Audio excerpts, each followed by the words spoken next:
She was young, bright, full of energy, and ready to take on the world. Lauren Spierer, just 20 years old, was a college student at Indiana University, majoring in fashion merchandising. She was originally from Scarsdale, New York, and came from a loving, supportive Jewish family. People describe her as warm, funny, and full of life. But behind that cheerful smile and bubbly personality, there was a story that no one ever expected to tell. A story that would haunt a community and a family for years. This is a story of a girl who vanished into the night, leaving behind more questions and answers. The mystery begins on a warm summer night in Bloomington, Indiana. It was Thursday, June 2nd, 2011.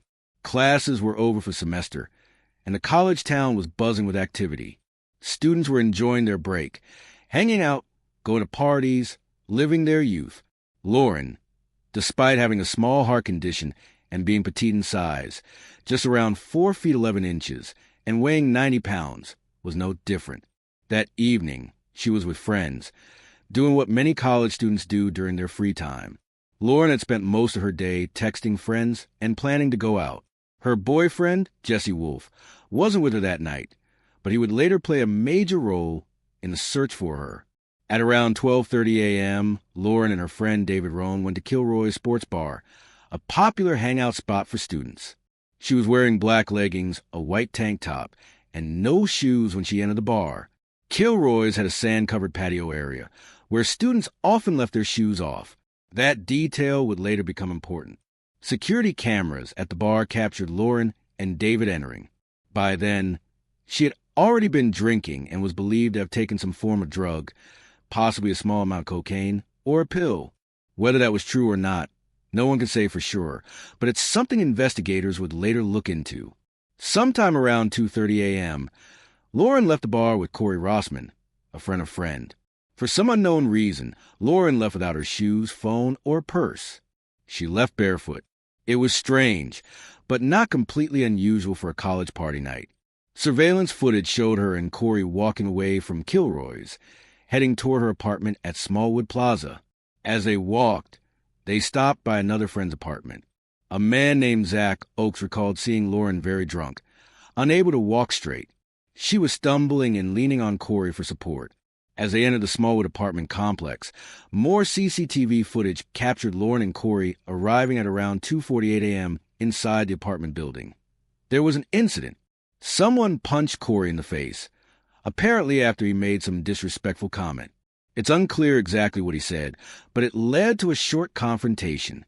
After that, Corey appeared confused, dazed, and disoriented. He may have suffered a mild concussion. He later claimed he had no memory of the events after being punched. Lauren didn't stay in her apartment.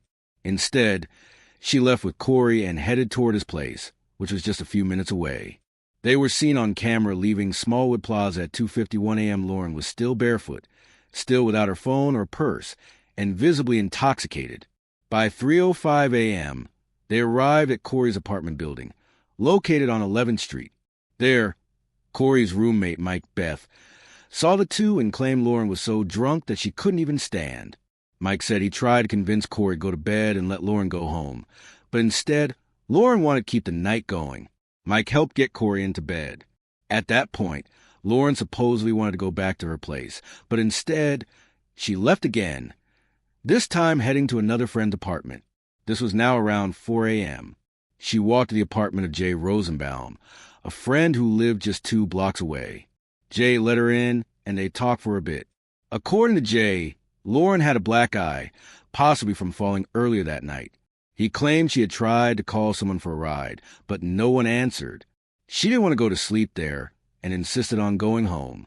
Around 4:30 a.m., Jay said he watched Lauren leave his apartment. That was the last confirmed sighting of her. She was alone, barefoot, no phone, no purse, walking into the dark, early morning hours. From Jay's place, it was only a short walk to her own apartment, just a couple of blocks. But somewhere during that walk, Lauren Spierer vanished. No one has seen or heard from her since. The next morning, Lauren's boyfriend Jesse tried to reach her. She didn't respond. Her friends hadn't heard from her either. Slowly, the worry began to build. By that afternoon, The police were contacted and a missing person report was filed. Her parents, Robert and Lauren Spierer, flew in from New York immediately. The search began. Flyers were printed, volunteers showed up, and the media caught on. What started as a confusing disappearance quickly became one of the biggest unsolved cases in Indiana's history. Everyone had questions. How could a girl simply vanish just 2 blocks from home? Why was she alone? Why didn't anyone stop her? Who was the last person to really see her?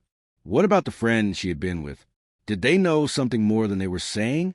And perhaps the hardest question of all, was Lauren even alive anymore? These were the questions that would haunt the investigation for the next decade. In those first 24 hours, police searched the areas around the apartments and bars. They checked dumpsters, stairwells, alleys, even the nearby woods. Nothing. There was no sign of Lauren. No clothing, no phone, no footprints, no evidence of a struggle. It was like she had disappeared into thin air. Her family refused to give up hope. They created a website, held press conferences, and made public appeals. Her mother tearfully begged for answers, saying, "Somebody knows something." And yet, no one came forward. The friends who had been with Lauren that night became a central focus of the investigation. Corey Rossman, Mike Beth, Jay Rosenbaum, all of them were questioned multiple times. But none of them were ever charged. Some gave inconsistent statements. Some hired lawyers. Some refused to take polygraph tests offered by police. It raised suspicion, but there was no hard evidence to arrest anyone. The story was confusing, with too many unknowns. Lauren was last seen at 4:30 a.m., and after that, nothing. No one saw her walking down the street. No security cameras caught her. No passing cars reported anything strange. It was like the world just swallowed her up. As the hours turned into days, and the days into weeks, the mystery only deepened. People in Bloomington were frightened. Parents worried about their daughters. Students talked about theories. Some thought it was a random kidnapping. Others believed she had overdosed, and that someone panicked and hid her body. There were even rumors about parties gone wrong, secrets between friends, and a possible cover-up. But none of it could be proven. And without Lauren, there was no way to know the truth. Years have passed since that night in June, but the pain of not knowing still lingers. Her family continues to search. Her mother says she wakes up every morning hoping for a miracle, hoping someone, somewhere, will speak up, because someone knows what happened to Lauren. Someone saw something, heard something, or did something. And until the truth comes out, her story will remain one of the most heartbreaking mysteries in America. Lauren Spierer was just 20 years old. She should have come home that night. She should have walked those few blocks and gone to sleep safely in her bed. But she never did. And what happened in those final moments remains a haunting, unanswered question. A question that we'll continue exploring in the next chapter of this story. The days after Lauren Spierer disappeared were filled with confusion, fear, and desperate hope. The Bloomington Police Department launched a massive investigation. Officers went door to door, checking buildings, alleys, and wooded areas. They brought in dogs trained to track human scent. Helicopters searched from above. Hundreds of volunteers showed up to help, combing through nearby parks, rivers, and abandoned structures. But there were no signs of Lauren anywhere. It was as if she had vanished without leaving a single trace behind. What made it even more confusing was that this happened in the middle of a college town, a place full of people, security cameras, and traffic, yet no one saw or heard a thing. Lauren's parents arrived in Bloomington almost immediately. Her mother, Charlene, and her father, Robert, were devastated, but they were also determined. They set up a base of operations and began working with police, media, and volunteers. They gave emotional interviews on national TV, pleading for anyone with information to come forward. The community responded with kindness and support. People printed missing posters and plastered them across town. Candlelight vigils were held. A Facebook page was created to spread the word. But as time passed and no new leads appeared, the silence became more painful. Investigators started focusing on the last few people who had seen Lauren, especially Corey Rossman, Mike Beth, and Jay Rosenbaum. Each of them had spent time with Lauren during those final hours before she vanished. Their stories were known, but not all the details made sense. Corey claimed that after getting punched in the face at Smallwood Plaza, he had no memory of anything that happened later that night. His friend Mike said he had taken Corey home, and that Lauren left shortly after. Jay, the last known person to see Lauren, said she left his apartment at 4:30 a.m. to walk home, but no one ever saw her after that. Police interviewed all three men multiple times. Their stories mostly stayed the same, but some parts didn't quite add up. Jay said he saw Lauren walk out his apartment and turn the corner, heading toward her own building. But surveillance cameras along that route never captured her. There were no camera angles showing her walking down the street. There were no passing witnesses, no noise, no calls for help, just silence. Investigators wondered, had she ever made out of the building? Or was something else being hidden? None of the three men were ever named as suspects. They weren't officially cleared either. At one point, police publicly stated that they believed the people who were last with Lauren weren't telling the whole truth. That statement caught attention. It was a rare move, suggesting that the investigation had stalled and that someone close to Lauren might be hiding something. But without a body or physical evidence, the police couldn't prove anything, and so they kept digging. There were several theories. One of the most widely discussed possibilities was that Lauren had overdosed. She had been drinking heavily that night, and there were rumors that drugs were involved, possibly cocaine or prescription pills.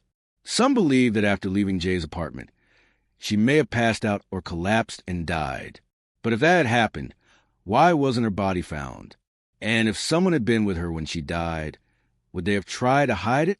This led to the second theory, a possible cover-up. What if Lauren had died accidentally, and the people around her panicked?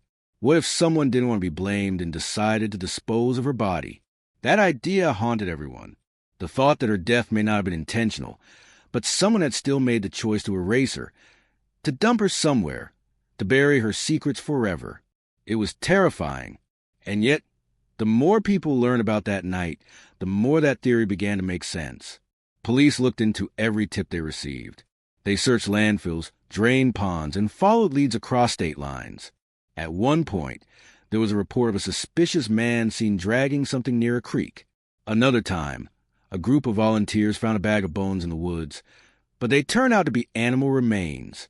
Still, the search continued. Lauren's parents refused to give up. Her father would go out daily, checking roadsides and abandoned buildings, hoping he might find a clue, anything at all. But every day ended with the same painful silence. The case gained national attention. News stations across the country covered Lauren's story. Celebrities shared her photo. Crime shows like Dateline and 2020 aired episodes about the case. Her disappearance became one of the most well-known missing person cases in the country. But still, there were no answers. Police released little information, hoping to protect the investigation. But for the public, the silence led to rumors. Some people believed Lauren had been abducted by a stranger. Maybe she had wandered off and someone picked her up. That theory suggested that a predator was waiting in the early morning darkness and saw Lauren walking alone. Others thought she might have accidentally walked into the wrong building, gotten locked somewhere, or fallen into a hidden space. But after searching every inch of the nearby area, those theories started to lose weight. Nothing had turned up. Not her clothes, not her jewelry, not even a single fingerprint. The attention eventually turned back to the three young men from that night. Corey Rossman was a business student. After the disappearance, he quickly got a lawyer and refused to answer further questions. Mike Beth also declined to take a police polygraph and gave only limited statements. Jay Rosenbaum did take a polygraph, but later moved away and kept a low profile. Many found their behavior suspicious. Why would they not do everything they could to help find Lauren? If they had nothing to hide, why stay silent? Lauren's family, especially her mother, became more vocal over time. Lauren Spierer began pointing fingers, publicly asking the friends to come forward with the full truth. She believed they knew more than they were saying. She didn't accuse them of murder, but she strongly believed that something bad had happened and that someone had covered it up. It became an emotional war. Lauren's grieving parents on one side and a group of young men who just wanted to move on with their lives on the other. The FBI eventually got involved. They brought in specialized teams, analyzed phone records, interviewed dozens of witnesses, and even studied satellite data. But nothing led to Lauren. No digital trail, no last-minute call, no signal. Everything just stopped. Her phone had been left behind at the bar. She hadn't posted on social media. It was like she vanished in the final seconds of a normal night. In the years that followed, tips kept coming in. Some were strange, others were cruel. At one point, someone falsely claimed to have seen Lauren in a different state. Another person mailed in an anonymous letter claiming to know where she was buried. But every lead ended in disappointment. People speculated about drug dealers, secret relationships, even dark rumors of human trafficking. But none of it could be confirmed. And every theory, no matter how shocking, still led to the same cold fact. Lauren was gone. Over time, other cases were compared to Lauren's. When other young women went missing in the Midwest, people asked, could this be connected? Was there a serial predator? But none of the cases had solid links. Each story was different. Each victim had her own tragedy. Still, the pain in Lauren's case remained sharp, because it all happened in just a few hours. From a lively bar night to an empty street, and a mystery that has never been solved. Her parents eventually returned to New York, but they left behind a billboard in Bloomington. It had Lauren's face on it, along with a simple question. What happened to Lauren? Every student who drove by it was reminded of her story. Every parent who dropped off their child at Indiana University saw it and felt a chill, because what happened to Lauren Spierer could have happened to anyone. Even now, years later, her family still marks every June with a message. They say they will never stop looking, never stop hoping. But as time passes, the chances grow smaller. The only thing that keeps the story alive is the truth that someone, somewhere, knows what happened that night. Whether it was an accident, a panic-driven cover-up, or something far darker, someone is holding the key. And so the mystery lingers. A girl went out for a night of fun with friends. She got drunk, maybe took drugs, maybe made bad choices. But she didn't deserve to vanish. She didn't deserve to become just a name on a missing persons list. She deserved to be found, to be brought home, to have answers. The case of Lauren Spierer is one that reminds us how quickly life can change. One wrong turn, one lost phone, one poor decision, and everything unravels. In the next and final part of the story, we'll look deeper into the long-term impact of this case, the ongoing efforts to find Lauren, and the lasting questions that still haunt everyone who followed her story. Years passed, but for Lauren Spierer's family, the pain didn't go away. Each morning began with the same questions. Each night ended with the same emptiness. Holidays, birthdays, and even small daily moments were reminders of the life they once had, and the mystery that still hung in the air. Her parents tried to live, to move forward, but time didn't heal everything. What it did was stretch the silence, making the mystery more unbearable with each passing year. Her father, Robert Spierer, said once that the hardest part wasn't just the not knowing. It was knowing that someone out there did know. Someone had the answer. Someone could tell them what happened to their daughter. But that person had chosen not to speak. And that silence, that cruel silence, was its own kind of crime. Police kept the case open. They continued to receive tips and follow leads. A dedicated group of detectives worked on Lauren's file regularly, hoping that one day someone might finally come forward. But every new year brought fewer clues, fewer volunteers, and more distance from that critical night in June 2011. Technology evolved. Social media changed. But Lauren's story stayed the same. Even as time moved forward, the community of Bloomington didn't forget. Her face remained on bulletin boards. Her story continued to circulate online, and her name was still mentioned by students, professors, and parents. She became part of the town's history, not as a statistic, but as a soul who never made it home. Her story was a warning, a mystery, and a heartbreak all in one. There were updates here and there, but nothing concrete. In 2016, a man named Daniel Messel, who had been convicted of murdering another Indiana University student, Hannah Wilson, in 2015, briefly caught the attention of those following Lauren's case. Police looked into any possible link, but no evidence was found to connect him to Lauren. Still, It added another layer of fear. If someone like that had been roaming nearby, could Lauren have crossed his path? The years rolled on. Some of Lauren's college friends graduated, moved on, got married, and started new lives. But others struggled with the way of the past. Rumors swirled on internet forums. People speculated endlessly, especially about the 3 young men Lauren had been with that night. Some believed they were just unlucky bystanders. Others thought they were hiding something dark, something irreversible. But no charges were ever filed. No arrests were made. Lauren's parents never stopped pushing. They worked with private investigators. They offered rewards. They begged anyone with even the smallest detail to come forward, even anonymously. But nothing changed. There were no major breakthroughs. And still, no one was talking. Her mother once said that if Lauren had simply died by accident, they could find peace. But the idea that someone had hidden her, lied about it, and moved on with their life, that was the kind of pain that never faded. Eventually, the posters began to fade. The candlelight vigils became quieter. The social media posts slowed down. But the hope? It never completely vanished, because there was always a chance. A single tip, a sudden confession, a new piece of evidence. It could all change everything. That's how cold cases are. They remain frozen for years, even decades, and then suddenly one piece of the puzzle unlocks the entire truth. Lauren's case remains one of the most heartbreaking unsolved disappearances in recent American history. It's not just the fact that she vanished. It's how easily it happened in a busy town among friends, with no warning. That's what makes it so terrifying. She didn't walk into the woods or hitchhike with a stranger. She was surrounded by people. She was on a familiar street, and yet she was never seen again.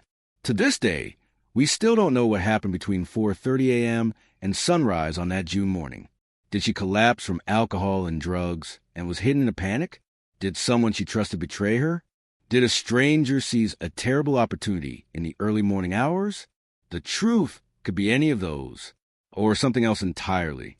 There's a haunting feeling that sits at the center of this mystery. It's the idea that Lauren's story has already been told, just not out loud. That someone lived through that night, holding a terrible secret. Maybe they live with guilt. Maybe they sleep peacefully. But that person exists. And every day they stay silent. They are keeping a family trapped in a never-ending nightmare. As we close this story, we want to remind our viewers that behind every true crime case is a real person. A daughter, a friend, a student, a dreamer. Lauren Spierer was all of those. She had a smile that lit up rooms. She had dreams, laughter, and people who loved her deeply. She didn't choose to disappear. Someone chose it for her, and she deserves to be found. Here's a real photo of Lauren Spierer. Look at her face, not just as a victim, but as someone who mattered, someone who still matters. If you know anything, even the smallest detail, we urge you to speak up. You can contact the Bloomington Police Department. You might be the person who brings peace to a grieving family.